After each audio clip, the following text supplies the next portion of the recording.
The great happiness. Buddham saranam gacchami. Manopubbangama dhamma manosiddha manomaya मनसाचे पदुठेना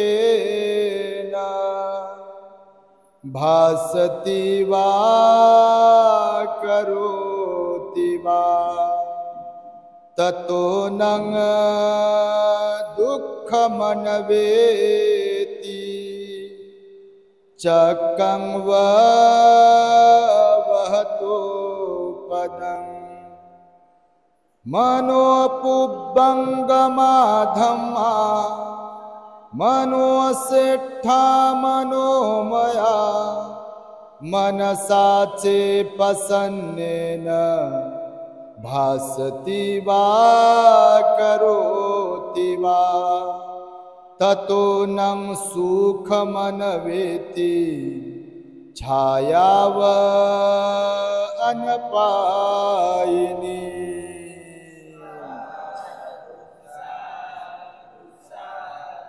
संपूर्ण विश्वाला ज्यांनी सुख शांती मानवता तथा दुःख मुक्तीचा आर्य संदेश दिला असे ते दुःख मुक्तीचे मार्गदाता दुःख मुक्त महामानव महान कारुणिक तथागत भगवान सम्यक संबुद्ध तथागतांनी आपल्या शुद्ध प्रज्ञेतून निर्मिलेला सद्धम्म आणि त्याच सद्धम्माचा गेली 2500 वर्षांपासून सातत्याने अहोरात्र प्रचार आणि प्रसार करणारा पूजनीय भिक्खू संघ या महान आणि सर्वश्रेष्ठ अशा त्रिरत्नांना प्रथमतः त्रिवार अभिवादन करतो।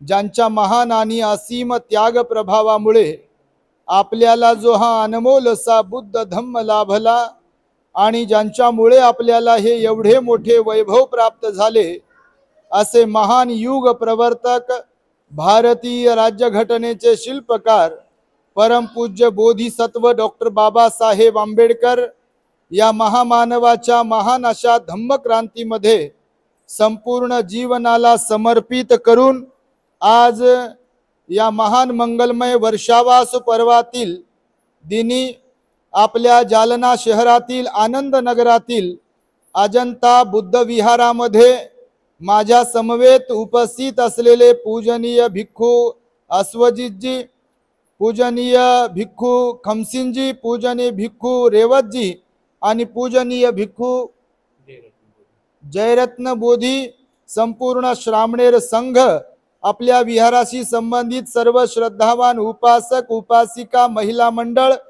ज्यांनी आम्हाला इथे श्रद्धापूर्वक आग्रहपूर्वक निमंत्रित केले अशा श्रद्धावान धम्म उपासिका वैशाली आई शिंदे आणि ज्यांचा गृहप्रवेश आज संपन्न झाला अशा मायाताई सोनावणे आणि बुद्ध विहारामध्ये धम्मदेशना श्रवण करण्यासाठी दूरदूरवरून उपस्थित असलेले आपण सर्व श्रद्धावान उपासक उपासिका बालक तथा बालिकांनो तद्वतच दी ग्रेट हॅपीनेस या आपल्या यूट्यूब चॅनलचे सर्वच दर्शक सर्वप्रथम तुम्हा सर्वांच्या प्रती मंगल मैत्री सद्भावना व्यक्त करतो आणि आपणा सर्वांच्या दुःख मुक्ती करिता तथागत भगवान बुद्धांनी 26 वर्षांपूर्वी शिकविलेल्या धम्मोपदेशास प्रारंभ करतो। आपण सर्वांनी शांत एकाग्र आणि श्रद्धायुक्त चित्ताद्वारे या अनमोल बुद्धवाणीला आपल्या हित सुखाकरिता श्रवण करावे ग्रहण करावे। वर्षावासाचं हे पर्व सुरू आहे आणि सर्वत्र जे उपसंपन्न भिक्खू आहेत त्यांचं वर्षावासाचं अधिष्ठान सुरू आहे। आपल्या जालन्यात सुद्धा जे उपसंपन्न भिक्खू असतील त्या सर्वांचा वर्षावास सुरू आहे आणि जगभरामध्ये जिथे कुठे बौद्ध भिक्खू असतात त्या सर्वांचंच अधिष्ठान आहे। आणि अशातच आम्ही औरंगाबाद मध्ये आमच्या महाकरुणा बुद्धिस्ट मॉनेस्ट्री मध्ये राहत असताना तिथे आमचं वर्षावासाचं अधिष्ठान आहे आणि 3 महिन्यांसाठीचं हे श्रामणेर प्रशिक्षण शिबिर सुद्धा सुरू आहे। आपण सोशल मीडियाच्या माध्यमातून पाहत असाल व्हॉट्सअपच्या माध्यमातून, फेसबुक, इन्स्टा किंवा यूट्यूब आपलं दी ग्रेट हॅपीनेस चॅनल आहे त्या माध्यमातून आपण पाहत असाल, रोज आणि रोज नवनवीन कार्यक्रम असतात, उपक्रम असतात, धम्मदेसना असतात आणि त्या धम्मदेसनेचा सर्वत्र लाभ होतो आहे। त्यामुळे प्रत्येक जण आमच्याकडे आग्रह करतो की भंतेजी तारीख द्या, पण सर्वांनाच काय तारीख देऊ शकत नाही। आपल्या शिंदे आईलाच विचारा किती फोन केले असतील, मी फोन उचलत नाही, मेसेज पाहत नाही म्हणून साध्वी साहेबांना आमच्या फोन केले त्यांनी आणि शेवटी तारीख मिळवलीच। आणि आज मायाताई सोनवणे यांच्याकडे गृहप्रवेशानिमित्त भिक्षू संघाला आपण सुंदर असं भोजनदान दिलंय, चिवरदान दिलंय। शिंदे परिवारामध्ये सुद्धा भिक्षू संघाला परिष्काराचं दान दिलंय। एकदा या दोन्ही परिवारांचं आपण साधुकाराने कौतुक करावं, अभिनंदन करावं। एवढ्या मोठ्या संख्येने आपण इथे उपस्थित आहात। बघा, भगवान बुद्धांनी 2600 वर्षांपूर्वी कर्म सिद्धांत शिकवलेला आहे। आपल्याला सर्वांना माहिती असेल, वंदनेच्या वेळेला आपण म्हणत असाल, सब पापस करणं कुशलस उपसंपदा सचित्त परियोदपनं येतं बुद्धान शासनं। म्हणजे कोणत्याही प्रकारचं पाप कर्म अर्थात अकुशल कर्म न करणे आणि कुशल कर्म संपादन करणे म्हणजे कुशल कर्म पुण्य कर्म करीत राहणे आणि या दोन्हीसाठी आपलं मन निर्मळ करणे हेच बुद्धाचं शासन आहे, असा त्या धम्मपालन गाथेचा थोडक्यात अर्थ आहे। म्हणजे भगवान बुद्ध म्हणतात की पाप करू नका, करू नका, काय करू नका हेही शिकवलं आहे आणि काय करायचं आहे तेही शिकवलं। पंचशिलेच्या बाबतीतही बऱ्याच लोकांना वाटते की पंचशील हे नकारात्मक आहे आणि खरोखरच नकारात्मक आहे।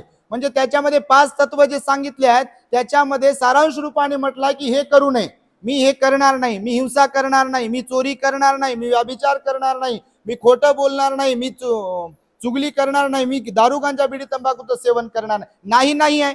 तर लोकांना वाटते नाही एवढाच धम्म आहे की काय, तर पंचशील झालं नकारात्मक की हे करू नये, याच्यापासून वाचवलं भगवंताने। मग काय करावं तेही सांगितलं। तर पंचशिलेचं सकारात्मक जे आहे, तर हिंसा करू नका, तर काय करा, प्राणी मात्रांचं पालन पोषण करा, सर्व प्राणी मात्रांवर दया करा, नाही का, त्यांना जीव लावा, त्यांच्यावरही प्रेम करा आणि सर्वच प्राणी म्हणजे फक्त कुत्रे मांजरच नाही आपण पाळतो ते, नाही तर तुम्हाला वाटेल आम्ही कुत्रा पाळतो, आम्ही कुत्री पाळतो, आम्ही मांजर पाळतो, काय काय पाळतो, बकरी पाळतो, बैल पाळतो आणि बस एवढंच सांगितले, प्राणी मात्रांवर दया करा। आपण कोण आहोत मग? मनुष्य कोण आहे? मनुष्य पण तर प्राणीच आहे। तर फक्त प्राण्यांवरच प्रेम करा म्हणाले नाही, प्राण्यांनाच जीव लावा असं म्हणाले नाही, त्यांचंच पालन पोषण करा म्हणाले नाही, तर माणसांसारखे जे माणसं आहेत, जे सिलवान आहेत, गुणवान आहेत, शिस्तप्रिय आहेत, अशा लोकांच्यासाठी सुद्धा तुम्ही त्यांच्यावर प्रेम केलं पाहिजे, त्यांच्या प्रती आपुलकी असली पाहिजे, परोपकाराचा भाव असायला पाहिजे आणि तोही काही घरच्याच लोकांसाठी नाही तर सर्वांच्यासाठी। म्हणून त्याचा अर्थ होतो की पानाती पाता वेरमणी आपल्या चॅनलवरती विस्ताराने आहे, पण मी तुम्हाला सांगतो भगवंताने दोन्ही अर्थाने धम्म शिकवलेला आहे। म्हणजे एकाच अर्थाने शिकवलं नाही, एक नकारात्मक बाजू आहे बुद्ध धम्माची, म्हणजे भगवंताने त्याच्यामध्ये सांगितलं की हे करू नका, बरोबर आहे, आणि दुसरी बाजू शिकवली की हे करा, करू नका, हे करू नका आणि हे करा, अशा दोन बाजू आहे। तुम्हाला बघा, तुम्ही विचार जर करणारे असाल, अभ्यास करणारे असाल तर तुमच्या लक्षात येईल की काय करू नका हेही शिकवलं आहे आणि काय करायचं आहे तेही शिकवलं आहे। म्हणजे म्हणून धम्मपालन गाथेमध्ये पाप कर्म करू नका असं सुरुवातीला सांगितलंय आणि नंतर कुशलस्य उपसंपदा म्हणजे कुशल कर्म करा, पाप कर्म करू नका, कुशल कर्म करा। बघा, करू नका आणि करा, आणि या दोन्हीचे पालन करण्यासाठी म्हणजे पापापासून विरत राहण्यासाठी, अलिप्त राहण्यासाठी, तसं मन तयार करण्यासाठी आणि पुण्यकर्म करण्याचं मन तयार करण्यासाठी सचित्त परियोदपनं म्हणजे स्वतःच्या चित्ताला, मनाला निर्मळ करा, हेच बुद्धाचं शासन आहे। आपल्या मनाला निर्मळ करणे हा बुद्ध धम्माच्या आचरणाचा शुद्ध हेतू आहे। मनाला निर्मळ केल्याशिवाय ना कोणी पापापासून अलिप्त होईल, ना कोणी कुशल कर्म करेल, कारण सर्वांचा करता करविता कोण आहे? ऑर्डर देणारं कोण आहे? मन आहे। मनोपुब्बं गमा धम्मा, म्हणून भगवान बुद्ध म्हणाले सर्व काही आपल्या मनाचा खेळ आहे। आणि त्यामुळे बघा, या जगतामध्ये काही लोक सकारात्मक मनवाले आहेत तर काही लोक नकारात्मक मनवाले आहेत। तर भगवंताने त्याचं विभाजन केलंय की मनुष्य स्वभावाचं आध्यात्मिक दृष्ट्या विभाजन करत असताना भगवान बुद्ध म्हणाले जगात 2 प्रकारचे लोक आहेत। किती प्रकारचे? आता आपण कोणत्या प्रकाराचे ते तुम्हालाच माहित बापा, तुम्ही तर लय चांगले. पण सांगतो आता, तर भगवान बुद्ध म्हणाले दोन प्रकारचे लोक आहेत जगभरामध्ये अध्यात्माच्या दृष्टिकोनातून. एक प्रकार आहे मिथ्या दृष्टीवाले लोक आहेत काही. कोणत्या दृष्टीवाले? मिथ्या दृष्टीवाले. आणि दुसरा प्रकार जो आहे तो आहे सम्यक दृष्टीवाले. कोणत्या दृष्टीवाले? आता ज्याच्या त्याच्या कर्मावर, ज्याच्या त्याच्या स्वभावावर अवलंबून आहे की कोण मिथ्या दृष्टीवाला आहे आणि कोण सम्यक दृष्टीवाला आहे. तर मिथ्या दृष्टीवाले कोण, तर हे विस्ताराने सांगताना भगवंताने त्याच्याबद्दल मिथ्या दृष्टी म्हणजे काय, दृष्टिकोन आपला म्हणजे मनोप्रवृत्ती, आपला स्वभाव, त्यालाच दृष्टिकोन म्हटलेला आहे. दृष्टी म्हणजे डोळ्याची वेगळी, डोळ्याने पाहतो ती दृष्टी वेगळी आणि मनानं पाहतो ती दृष्टी वेगळी आहे. डोळ्यानं पाहताना मन ठरवेल की काय पाहायचं आणि काय नाही पाहायचं आहे. कानाने ऐकताना मन ठरवेल काय ऐकायचंय काय ऐकायचं नाही आहे. खाण्यासाठी सुद्धा काय खायचं नाही खायचंय हे तोंड ठरवते की मन ठरवते? समोर पंचपक्वानाचं ताट ठेवलंय आणि आपल्याला डायबिटीज झालाय आणि जीभ वळवळ करते, पण मनाला पक्क माहिती आहे डायबिटीज झालाय. तर हात जरी वळवळ वळवळ करत असेल गुलाबजामुनकडे जाण्यासाठी, तर मन त्याला म्हणते थांब थांब, जाऊ नको तिकडे, घेऊ नको हातात. तर हात बरोबर ऐकते मनाचं. हात उचलते का जाते का बरोबर? हात आपोआप काम करत नाही, आपले डोळे आपोआप काम करत नाहीत, आपले कान आपोआप काम करत नाहीत. त्याचा करता करविता रिमोट कंट्रोल आहे मन. म्हणून भगवान बुद्धांनी सांगितलं बघा मिथ्या दृष्टीवाले लोक कोणते. तर थोडक्यात तुम्हाला सांगतो, आपल्या दी ग्रेट हॅपीनेस वरती विस्ताराने भरपूर उपदेश आहेत, त्यामुळे मी थोडक्यात बोलतो आहे. तर मिथ्या दृष्टीवाले कोण, तर ज्यांचा दान पुण्यावरती विश्वास नाही आहे. असे लोक आहेत की नाही? बिलकुल आहेत. तुम्हाला बोलूनही दाखवत असतील, भेटत असतील काही काही लोक कधी कधी, दान दिल्यावर काय होते म्हणते. आहेत असे लोक, बिलकुल आहे. भगवंताचं वचन आहे. भगवान बुद्ध म्हणाले जगभरामध्ये असे लोक आहेत काही काही की ज्यांचा दान पुण्यावर बिलकुल विश्वास नाही आहे. असे मिथ्या दृष्टीवाले लोक आहे. समजून घ्यायचं त्यांचा दृष्टिकोन कोणता आहे? मिथ्या दृष्टिकोन आहे. दुसरा प्रकार सांगितला मिथ्या दृष्टीवाल्याचं लक्षण की ज्यांचा शील पालनावरती सदाचारावरती विश्वास नाही आहे. पंचशील काही नसते, उपोसत पालनाने काय होते, ते बायांचंच काम आहे. अष्टशील ग्रहण करणं आणि याचना पाठ करणं बायांचंच काम आहे. विहारात जाणं बायाचंच काम आहे. या बाबतीत सर्वात जास्त मिथ्या दृष्टीवाले कोण असतील, तर बापा तुम्ही नाही तसे. पण बऱ्याच ठिकाणी जातो, आमच्या माय माऊल्या ज्या असतात, बहिणी असतात, आया असतात, त्यांचीच संख्या जास्त. लग्नातही पहा जणू काय त्यांचीच संख्या जास्त. वाढदिवसात पहा त्यांचीच संख्या जास्त. विहारातही पहा त्यांचीच संख्या जास्त. भगवंताने म्हणून स्त्रियांचा मुलींचा गौरव केलेला आहे. माहिती आहे तुम्हाला? स्त्रिया ह्या बोधिसत्वाला जन्म देतात. बुद्ध होणाऱ्या व्यक्तिमत्वाला स्त्री जन्म देते. सिलवान गुणवान व्यक्तीला स्त्री जन्म देते. तीच यातना जास्त सहन करते. माणसाचं तर काय बापा काय खरं आहे, ते झालं आपला तर होते, नाही तर काय खरं नाही म्हणते. तू तुझं पाहून घे म्हणते. असे लय बिचाऱ्या काही मावल्या आहेत, लय परेशान आहे. तर म्हणून भगवंताने सांगितलं ज्यांचा दान पुण्यावर विश्वास नाही आहे असे मिथ्या दृष्टीवाले आहे. ज्यांचा शील पालनावरती विश्वास नाही आहे ते मिथ्या दृष्टीवाले आहेत. ज्यांचा ध्यानावरती अजिबात विश्वास नाही आहे असे मिथ्या दृष्टीवाले आहेत. आता हे दान, शील आणि समाधी मार्ग कोणी शिकवला? कोणी शिकवला? आपल्या भगवान बुद्धांनी. का शिकवला? तर तो निर्वाणाचा मार्ग आहे. निर्वाणाच्या त्या पायऱ्या आहेत. ज्याला कुणाला निर्वाण अवस्था प्राप्त करून घ्यायची आहे, ज्याला कुणाला दुःखमुक्त बनायचं आहे, ज्याला कुणाला सर्वोत्तम सुखाला प्राप्त करायचं आहे, परमोच्च शांतीला प्राप्त करायचं आहे, त्याची मनोप्रवृत्ती ही कशी असावी? सम्यक दृष्टीवाली असावी. मग या मिथ्या दृष्टीच्या अपोजिट काय आहे?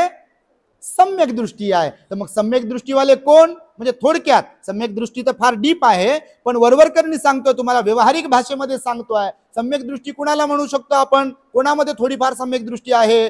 तर ज्यांचा दान पुण्यावरती विश्वास आहे किंवा दान दिलं पाहिजे.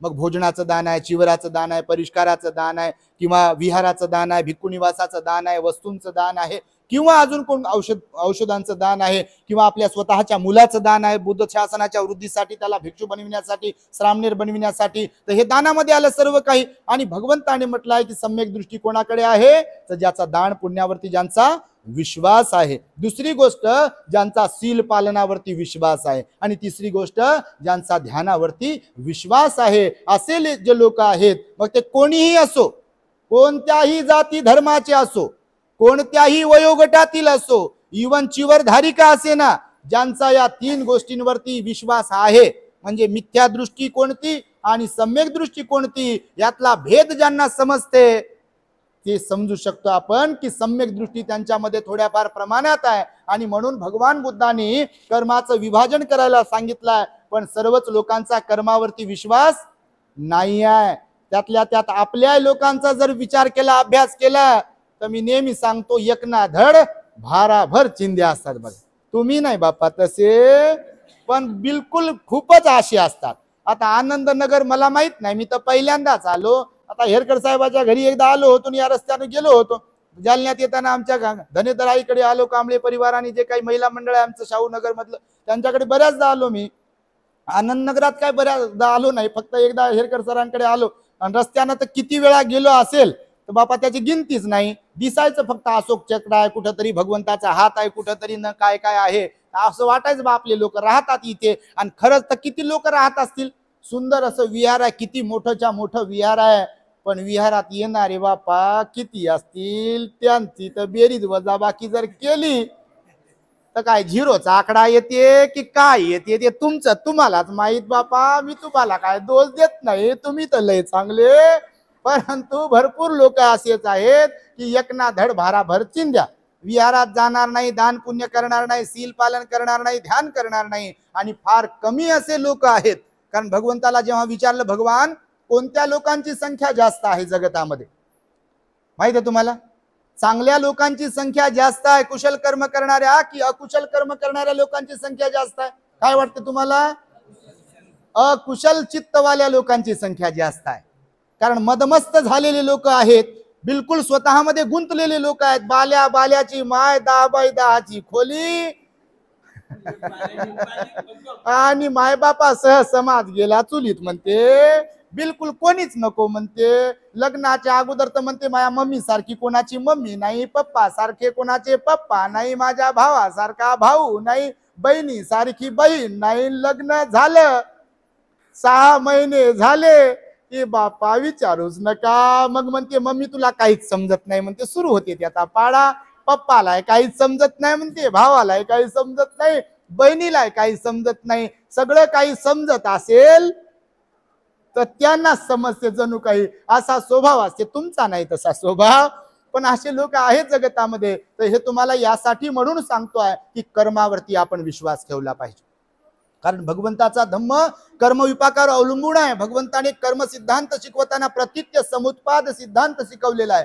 तुम्ही डॉक्टर बाबासाहेब आंबेडकरांनी लिहिलेला दी बुद्ध आणि जमा ग्रंथ वाचत असाल, मला वाटतं इथं ठेवलाय. एकदा त्या सगळ्या लोकांसाठी की ग्रंथ वाचनासाठी जेवढे येत असतील त्या सगळ्यांच्यासाठी एकदा टाळ्या वाजवा सर्वांनी. कारण जे लोक विहारात येणारे आहेत, जे लोक अष्टशील उपसशील पालन करणारे आहेत, जे लोक पंचशील पालन करणारे आहेत, जे लोक दान पुण्यशील पालन ध्यान करणारे आहेत, जे लोक भिक्खू संघाची सेवा करणारे आहेत, ते बुद्ध शासनाच्या वृद्धीसाठी कार्यरत आहेत असा त्याचा अर्थ होतो. म्हणून ते लोक पुण्य आहेत आणि त्यांना प्रोत्साहित केलं पाहिजे, त्यांना प्रोत्साहन दिलं पाहिजे. त्यामुळे मी हे टाळ्या वाजवायला सांगत असतो. म्हणजे टाळ्या वाजवणं म्हणजे काय लयच पाप नाही. कोणाच्या डोक्यात असं भरलं असेल तर काही लोकांना भलतेच नियम काढले काही लोकांना बघा. मी तर म्हणतो आता जाऊ द्या बाप, ते विषय भलताच भलतीकडेच जाते म्हणून त्याच्यावर बोलत नाही. पण माझं एकच म्हणणं आहे, ते भिक्षू असो, चिवरधारी असो की उपासक असो, त्यांनी नीट अभ्यास करावा. एखादी गोष्ट करायची की नाही करायची, की करायची तर मग ती का करायची, किंवा काय इतिहास भूगोल नागरिक शास्त्र आहे त्याचं, किंवा करायची नाही तर नेमकी का करायची नाही, तर त्याचा उल्लेख कुठे आहे का बौद्ध साहित्यामध्ये, याचाही अभ्यास केला पाहिजे. नाही तर मला वाटते म्हणून तेच करायचंय आणि मीच बादशाह आणि मीच कोण काय जे असेल ते मला जे वाटते तेच करायचं, तर आपण अभ्यासात कमी पडतो कुठेतरी असा त्याचा अर्थ होतो. मी मलाही धरून बोलतो, तुमच्या माहितीसाठी सांगतो. म्हणून अभ्यास केला पाहिजे धम्माचा. आपल्यालाच वाटते ते झालं पाहिजे नाही, हे लक्षात ठेवलं पाहिजे. म्हणून कर्म सिद्धांत लक्षात घ्या. प्रतीत्य समुत्पाद नावाचा सिद्धांत भगवंताने सांगितलं, त्याला कार्य कारण भाव म्हणाले भगवान. मनुष्य आपल्या वाणीद्वारे, मनाद्वारे, शरीराद्वारे जे कोणतं कर्म करेल, बिलकुल आज ना उद्या, उद्या ना परवा त्याचा परिणाम आहे. म्हणून जे लोक दान पुण्य करतील, निश्चितपणे आज ना उद्या, उद्या ना परवा त्याचा परिणाम त्यांना सुखद प्राप्त होईल म्हणजे होईल. जे लोक शील पालन करतील त्यांचा निश्चितपणे त्याचा परिणाम होईल म्हणून होईल. तुम्ही बुद्ध आणि त्यांचा धम्मग्रंथ वाचत असाल, ऐकत असाल, बाबासाहेबांनी लिहिलं, असंख्य जन्मांमध्ये सिद्धार्थ गौतमाने पारमिता पूर्ण करत राहिले. 10 पारमिता पूर्ण केले. भगवान बुद्धांनी 10 उपपारमिता पूर्ण केल्या, परमत्थ पारमिता पूर्ण केल्या, असा 30 पारमिता पूर्ण केल्या असंख्य जन्मांमध्ये, आणि तेव्हा ते बुद्ध बनले. बघा, बुद्ध बनण्याची एक प्रोसिजर आहे. जरी बुद्ध म्हणाले की कोणी बुद्ध होऊ शकते, पण याचा अर्थ असा नाही की आनंद नगरातलं कोणीतरी रोज इकडे येत राहील आणि बस ते बुद्ध बनेल. बनेल का? किंवा आमच्यातलं कोणीतरी बनेल बुद्ध आताच? कसं काय शक्य होत नाही. पाहतोच मी, बुद्ध कसे काय म्हणाले असतील मग की बुद्ध प्रत्येक जण होते? होईल का बुद्ध? आपण नाही होत. बघा, त्यासाठी खूप पारमिता पूर्ण कराव्या लागतात. आणि हे बुद्ध शासन जेव्हा नष्ट होईल तेव्हा दुसरे बुद्ध जन्माला येत असतात. एक बुद्ध असताना दुसरे बुद्ध जन्माला येत नाही. तसं मिलिंद प्रश्न नावाच्या ग्रंथामध्ये उदाहरणाने सांगितलंय. तुम्हाला कधी वेळ मिळाला तर ते ऐका. तुम्ही तेच ऐका. बापा, आम्हाला काय माहित नव्हतं बापा. मिलिंद प्रश्न निघाला, चांगली गोष्ट आहे, पण त्याच्यातले काही काही मेंढक प्रश्न आहेत. तर ते मेंढक प्रश्न जरा मेंढकच आहेत. मेंढक का म्हटलं त्याला? जसे मेंढीचे शिंग असतात, मेंढी असते ना येडका वगैरे, त्याचे शिंग असे पिळदार असतात बघा, जणू काय गुंतागुंत होते आहे. तर त्या मेंढक प्रश्न चॅप्टर जे आहे ना त्याच्यात प्रश्न तसेच आहेत. कन्फ्युजन करणारे आहेत, गोंधळात पाडणारे प्रश्न आहेत, सहजासहजी समजत नाहीत.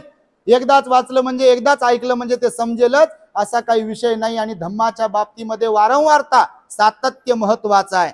नाही तर तूप खाल्लं की मला कसं काय रूप आलं नाही, येईल का रूप? एकदा तूप खाल्ल्यावर. पण रोज रोज जर तूप खाल्लं तर 21 दिवसानंतर तुम्हाला त्याचा परिणाम बिलकुल दिसेल, म्हणजे दिसेल. काळ्या दगडावरची रेष आहे, कारण कर्माचा परिणाम असतो. तर त्या कर्माच्या संदर्भात तुम्हाला एक मी भगवंताच्या काळात घडलेली घटना सांगणार आहे. वेळ भरपूर झालाय, आम्हाला जायचं लांबच्या लांब, आणि त्यामुळे तुमचा अधिक वेळ घेत नाही. 2-3 टप्पे आम्ही इथं पूर्ण केले. आल्यावर शिंदे परिवाराकडे गेलो, शिंदे आईकडे गेलो, त्यानंतर सोनवणे परिवाराकडे गेलो, त्यानंतर मोठीच्या मोठी रॅली काढली. बापा, तुम्ही इथं विहारात, अजिंठा विहारात आणलं. एवढी सुंदर रॅली काढली तुम्ही, खूपच सुंदर काढली. खरोखर मला असं वाटत होतं रेवत भंतीजी जणू काय वर्षावासाच्या समारोपाचा कार्यक्रम आहे की काय. आणि त्यामुळे एकदा सगळ्याच आयोजकांसाठी टाळ्या वाजवा बाबा. हा, व्हेरी गुड. तर बघा, कर्माचा कसा परिणाम आहे ही मी तुम्हाला एक भगवंताच्या काळातली कथा सांगतो. कोक शिकारी नावाची एक घटना घडली होती भगवंताच्या काळात. भगवान आपले श्रावस्तीला राहत होते. कथेतून लवकर समजते, पण कथा काही काल्पनिक नाही आहे, हे पण लक्षात घ्या. बऱ्याच ठिकाणी काल्पनिक कथा सांगितल्या जातात, पण बौद्ध साहित्यातल्या कथा ह्या काल्पनिक नाही आहे. सायंटिफिकली त्याच्या मागे रिझन आहेत सगळ्या प्रकारचे, आणि घडलेल्या कथा आहेत. भगवान आपले श्रावस्तीमध्ये राहत होते. श्रावस्तीमध्ये राहत असताना एकदा असं झालं की तिथे एक शिकारी पण राहत होता. श्रावस्ती नगरी फार मोठी होती, 7 कोटी लोकसंख्या होती त्या श्रावस्तीची त्या काळात.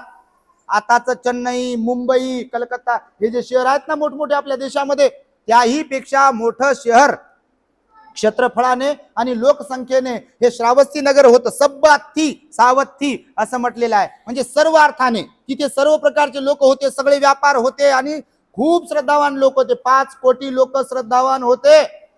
किती सांगा? 5 कोटी लोक श्रद्धावान होते. रोज सकाळी संध्याकाळी तर लोक यायचेच, परंतु दिवसभर लोकांच्या रांगा राहायच्या विहारामध्ये. भंतीजींना भेटण्यासाठी, भगवंताला भेटण्यासाठी, दान देण्यासाठी, ध्यान करण्यासाठी, प्रवचन ऐकण्यासाठी, मंगलमैत्री घेण्यासाठी वेगवेगळ्या कारणाने लोक विहारात यायचे आणि मंगलमैत्री घ्यायचे, भगवंताचे आशीर्वाद घ्यायचे. किती पुण्यवान असतील ते लोक की ज्यांना प्रत्यक्ष भगवंताचं दर्शन झालं. आम्ही जेव्हा बुद्धगयेला जातो सहल घेऊन, आता पण ऑक्टोबरच्या एंडिंगला सहल आहे, दरवर्षी सहल असते आपली. आता अजिंठाला पण आम्ही 15 ऑगस्टला धम्म सहल काढली आहे बघा. तुम्ही बघत असाल तर तुम्ही पण येऊ शकता. 500 रुपये फीस आहे त्याची. साध्वी साहेब आमचे आहेत इथे, तर खूप लोक येणार आहेत. तर बुद्धगयेच्या सहलीवर तुम्ही कधी आला असाल किंवा पाहिला असेल, आम्हाला लाईव्ह ऐकलं असेल तिथून, तर ऐकणाऱ्यालाही असं वाटते की खरं तर आपणच बुद्धाच्या समोर बसलोय की काय. माहिती तुम्हाला असं फील होते, कारण ती भूमी अत्यंत पवित्र आहे. सर्वात पवित्र जर कोणती भूमी असेल तर ती श्रावस्ती भूमी आहे. कारण सर्वाधिक काळ भगवान कुठे थांबले? श्रावस्तीला थांबले. तर त्या श्रावस्तीत राहत असताना एक शिकारी होता, आणि तो शिकारी मिथ्या दृष्टीवाला होता. आता मी तुम्हाला सांगितलं ना, म्हणजे पुण्यावर विश्वास नाही, दानावरती विश्वास नाही, शिलावरती विश्वास नाही, ध्यानावरती विश्वास नाही, कुशल कर्मावरती विश्वास नाही, बिलकुल विश्वास नसलेले आताही काही लोक असतात. तर तसाच तो शिकारी होता. त्याच्याकडे कुत्रे होते. तुम्ही बघितलं का शिकाऱ्याला? एकदा शिकारी बघितले की नाही? बापा, तुम्ही का धीरूभाई अंबानीच्या घरी थोडे जन्माला आले? तर शिकारी होता, त्याच्याकडे शिकवलेले कुत्रे होते. रोज सकाळी सकाळी तो शिकारीसाठी जंगलात जायचा. भगवंताचं विहार गावाच्या बाहेर होतं, जेतवन विहार गावात नव्हतं, गावाच्या जास्त लांबही नव्हतं आणि जास्त जवळही नव्हतं. आणि मग तो शिकारीला जात असताना आपले कुत्रे शिकवलेले सोबत घेऊन जायचा. आणि एक दिवस तो निघाला बाहेर शिकार करण्यासाठी, त्याचे पूर्ण कुत्रे त्याचं शस्त्र काय काय ते सोबत घेऊन निघाला. आणि नेमका हा गावाच्या बाहेर निघतोय आणि तिकडनं एक भिक्खू भिक्षाटनासाठी गावात येतो. आता भिक्षूंचं काय मुंडन बिंडन केलेलं असते, असं चिवर वगैरे घेतलेलं असते, म्हणून सर्वांच्या पेक्षा वेगळे दिसतात. एखाद्या लाख लोकांमध्ये जरी भंतेजी असे असतील तर त्यांना सहज आपण म्हणजे ओळखू शकतो, असे भंतेजी असतात. तर मग नेमकं भंतेजी विहारातून गावात भिक्षाटनासाठी येत होते आणि हा शिकारी गावातून जंगलात चाललेला होता. त्या दोघांची भेट झाली. भेट झाल्याबरोबर बघा आजही काही काही लोक आहेत अपशकुन मानणारे. तुम्ही मानता काय? नाहीच म्हणा, हो कसे म्हणाल बापा. मांजर आडवी गेली की टिक टिक टिक टिक करते, अर काम होते की नाही की आता काही खरं नाही म्हणते. ती मांजर तिच्या कामासाठी गेली, तिचा ना आपला काही संबंध नाही कोणत्याच जन्माचा. मांजर आडवी गेली की म्हणते अर आता काय काम होत नाही म्हणते, काही खरं नाही, 2 पावलं मागे जाऊ द्या म्हणते आणि पुन्हा येऊ द्या. माणसा एवढं अज्ञानी या जगात दुसरं कोणी नाही आहे बघा. कारण अपशकुन कोण मानते? माणूस मानते की प्राणी? माणूसच मानते. मुंगसाचं तोंड पाहिलं की म्हणते आता चांगलं काम होईल म्हणते. कोणत्या पुस्तकात लिहिलं आणि कोण शिकवलं काय माहित, पण अशा मानसिकतेचे लोक बिलकुल आहेत. तर तो शिकारी तसाच होता, अपशकुन मानणारा. आणि त्याच्या मनात त्याला खूपच राग आला. ते म्हणे काय या भिक्षूचं तोंड पाहिलं म्हणे मी, आता काय शिकार भेटणार नाही. मग ते गेला घरी, परत गेला घरी. आताही काही काही लोक असतील, तुमच्यात कोणी नसेल बापा, पण असे बिलकुल आहे. काळा धागा बांधणारे पायात धागा बांधतील, हातात बांधतील, गळ्यात बांधतील. कोणाची नजर लागू नये. काय ठेवलंय तुमच्यात नजर लागायला बापा असं? पण लय लोकांना वाटते नजर लागेल, कोणाची नजर लागेल. आणि जे व्हायचं ते बरोबरच होते कर्मविपाकाने. हे धागा आहे काही करत नाही, कोणता दोरा आहे काही करत नाही, दोरी काही करत नाही. त्यामुळे नको त्या गोष्टीत पडू नये. मन निर्मळ पाहिजे. बघा तुम्हाला सांग, भगवंताने काय शिकवलं? मन निर्मळ पाहिजे. इकडं तिकडं बघू नका. याच्या त्याच्याकडे कोणाने बांधला असेल, कोणाच्या कोणाच्या घरी काही करत असतील तर तुम्हाला म्हणत नाही बापा तुम्ही लय चांगले आहे, पण जर अशापैकी असाल तर सुधरा. कारण बाबासाहेबांनी धम्म सुधारण्यासाठी दिलं आपल्याला, नाही का? तर त्यामुळे मग तो शिकारी माघारी फिरला. पुन्हा दुसऱ्या दिवशी निघाला. दुसऱ्या दिवशी निघाल्यावर सेम मॅटर. हा निघाला आणि भिक्षू आले तेच. याचा रागाला पारावर उरला नाही. याचा राग तळपायाची आग मस्तकाला गेली याच्या. मग ह्याने विचार केला तिसऱ्या दिवशी जाऊ. मग तिसऱ्या दिवशी जाऊ विचार केला यानं, आणि नेमकं तिसऱ्या दिवशी पण भंतेजी दिसली. आता तर काहीच खरं नाही म्हणे, मी आता यांना बदला घेतोच. लय लोक बदला घेणारे बापा, तुम्ही नाही तसे. घरातही बदला घेत असतील लोक एकमेकांचा. भगवान बुद्ध म्हणाले बदला घेणाऱ्यांपैकी आपण नसलो पाहिजे. आपल्या मनात करुणा असली पाहिजे, दया असली पाहिजे. कोणी कसं वागलं म्हणून आपण तसेच वागत असेल तर मूर्खाच्या नादी लागून आपण कोण बनतो? भगवान म्हणाले एखाद्या मूर्खाच्या नादी आपण लागत असेल आणि आपणही त्याच्यासारखंच भांडत असेल, बोलत असेल, राग व्यक्त करत असेल, द्वेषानं राहत असेल, गाठ मारून ठेवत असेल, तर त्याच्यात आपल्यात फरक आहे काही आहे का? नाहीच म्हणा, हळूच बापा. तर मग तिसऱ्या दिवशी निघाले. भंतीजी दिसले त्याला. तर यानं विचार केला की आता या भंतीजीला हात दाखवतो मी काय ते. तर हे भंतीजी गेले भिक्षाटनाला आणि हे अर्ध्या रस्त्यात, आता ते गावाचं विहाराचं अंतर होतं ना, तर हे अर्ध्या रस्त्यात जाऊन थांबलं एका झाडाखाली शिकारीच्या उद्देशानं. ह्याला वाटलं बा आपण पाहू आता शिकार. शिकार काही सापडली नाही तर हे घरी येण्यासाठी निघालं. बा घरी परत येण्यासाठी शिकार भेटली नाही. घरी परत येण्यासाठी निघालं. नेमकं पुन्हा तेच भंतीजी गावातून विहाराकडे येताना याला दिसले. याला वाटलं आता हीच वेळ आहे बदला घेण्याची. यानं कुत्र्याला दिलं लावून. कुत्रे सोडले भंतेजीवर. कुत्रे छू म्हटलं की कुत्र्याला काय कळते? माणसाला कळत नाही तर कुत्र्याला काय कळेल बापा? तर कुत्रे सोडले की कुत्रे गेले. आता कुत्र्याला दिसले भगवा रंग, मुंडन बिंडन केलेलं. माणसांपैकी वेगळे प्राणी दिसतात हे. आमचे श्रावणेरे पाहता हे तारुण्यातून आलेत इकडं. आमच्या टॉयलेट बाथरूमच्या तिथे बेसिन जाऊन आरसा ठेवलाय. आता आमचं बारीक लक्ष राहते. जरा पाहते एक जण असं हे जास्त बाबा कसं काय मुंडन केलं, माझा असा भांग होता, माझा तसा भांग होता, माझं काय काय असं दिसत होतं, काय काय तसं दिसत होतं, रंगाचं बेरूप झालं असं वाटत असेल सुरुवातीला यांना. पण आता हे खूप चांगले झाले बघा, यांच्यासाठी पण साधुकार द्या. तर मग झालं असं की ते कुत्रे सोडले की शेवटी भंतेजी माणूसच होते की. मग ते भंतेजीला वाटलं बा आता आपलं काही खरं नाही, पण जीव तर वाचवला पाहिजे. भगवंतानी तर काय असं शिकवलं नाही की कुत्रा चालून आल्यावर, वाघ चालून आल्यावर ये बापून मार मला आणि खाय मला आणि काही हरकत नाही, पानाती पाता वेरमणी. भगवंताचा अहिंसावाद वेगळा आहे जैनांच्या पेक्षा. जैनांचा अहिंसावाद जो आहे तो टोकाचा आहे, भगवंताचा तसा नाही आहे. भगवंताने अहिंसेच्या बाबतीमध्ये तत्व सांगितलं. तुम्हाला विषय निघाला म्हणून थोडक्यात सांगतो.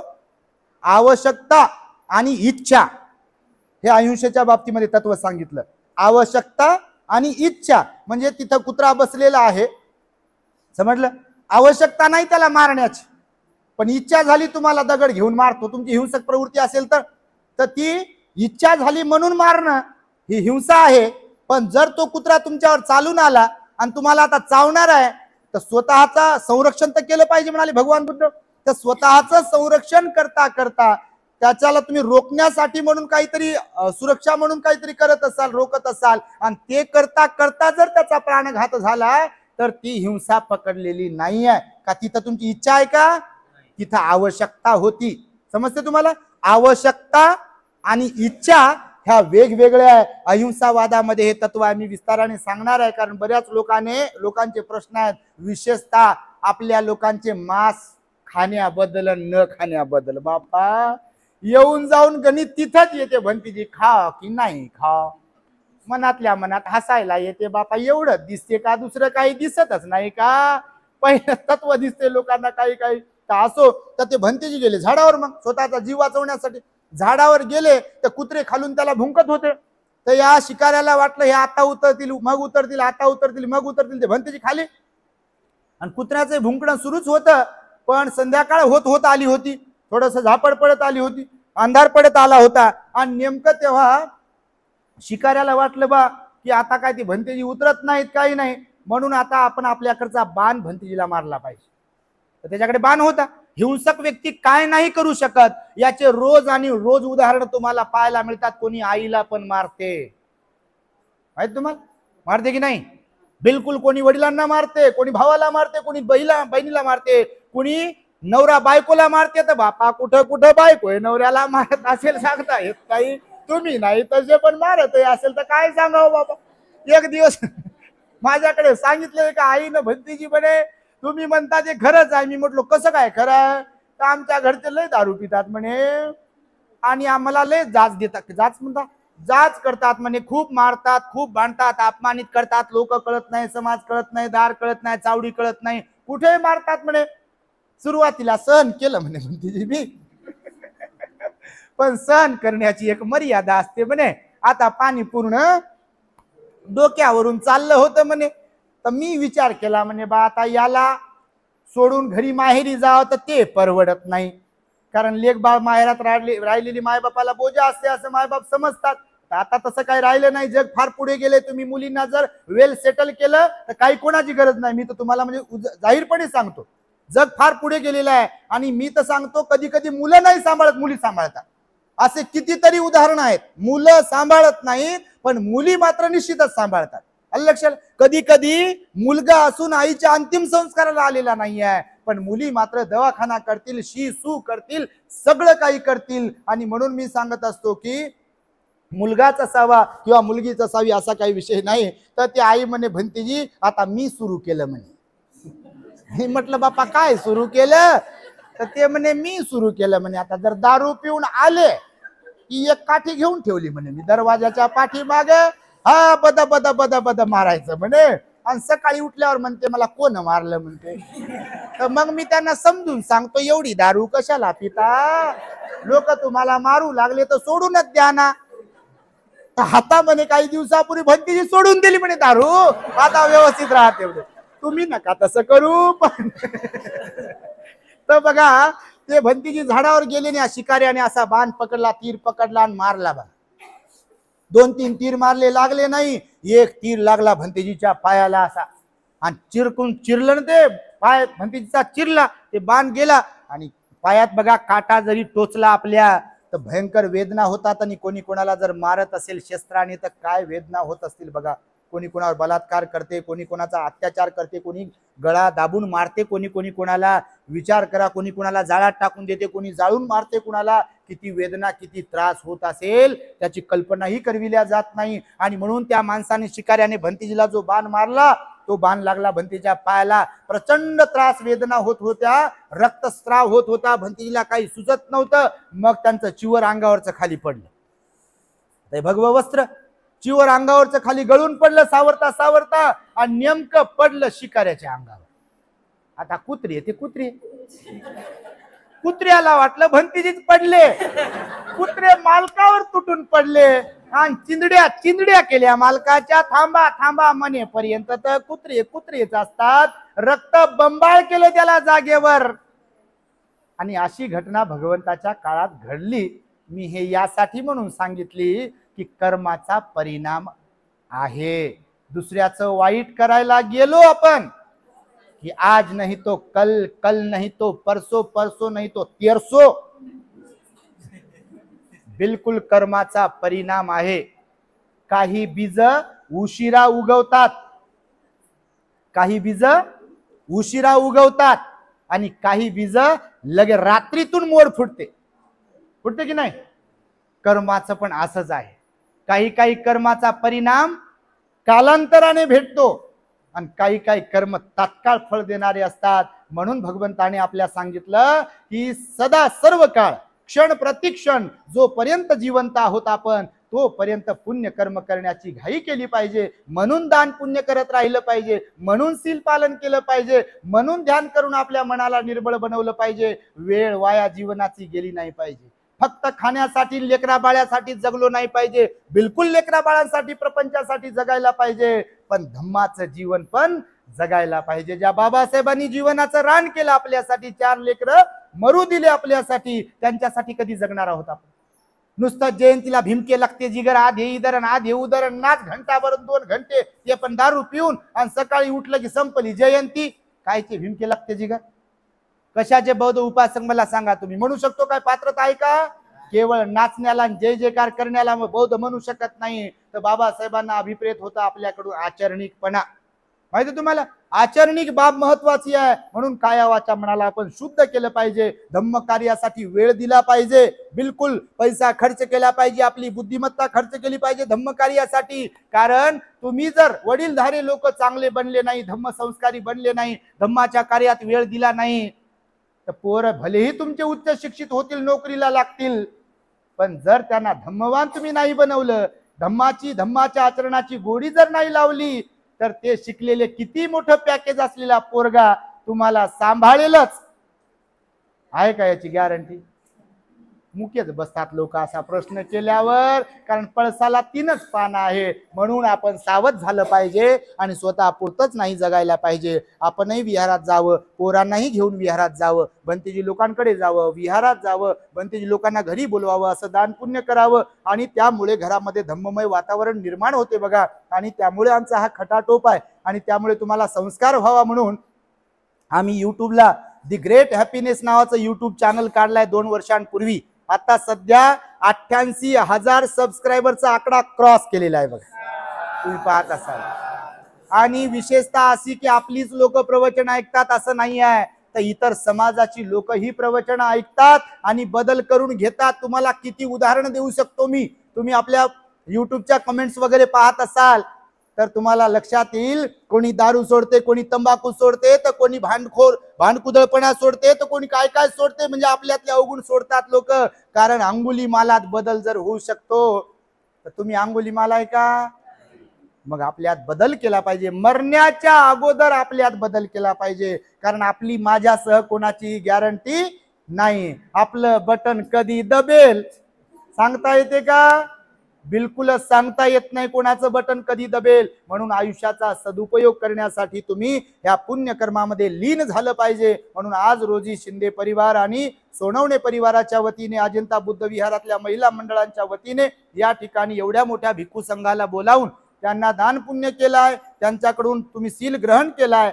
परित्राण पाठाचं श्रवण केलं आहे आणि ही धम्मदेशना सुद्धा तुम्ही ऐकली आहे। त्यामुळे हे महान पुण्य आज तुमच्या वाट्याला आलेले आहे। त्यामुळे तुम्हाला या पुण्याच्या बलाने बुद्ध धम्म आणि संघाच्या अनुकंपेने आपल्या सर्वांच्या जीवनामध्ये सुख शांती समाधान आयुष्य आरोग्य आणि बल प्राप्त हो अशा प्रकारची मंगल आणि उदात्त कामना व्यक्त करतो। पूजनीय भिक्खू संघाने मला सहन केलं, मला ऐकून घेतलं, त्याबद्दल भिक्खू संघाचे सुद्धा मी ऋण व्यक्त करतो। त्यांच्याही प्रति मंगल मैत्रीची भावना व्यक्त करतो आणि माझ्या शब्दांना मी पूर्ण विराम देतो। भवतो सब मंगलम रखन्तु सब देवता सब बुद्धानुभावेन सदा सुखी भवन्तु ते। भवतु सब मंगलम रखन्तु सब देवता सब धम्मानुभावेन सदा सुखी भवन्तु ते। भवतु सब मंगलम रखन्तु सब देवता सब संघानुभावेन सदा सुखी भवन्तु ते।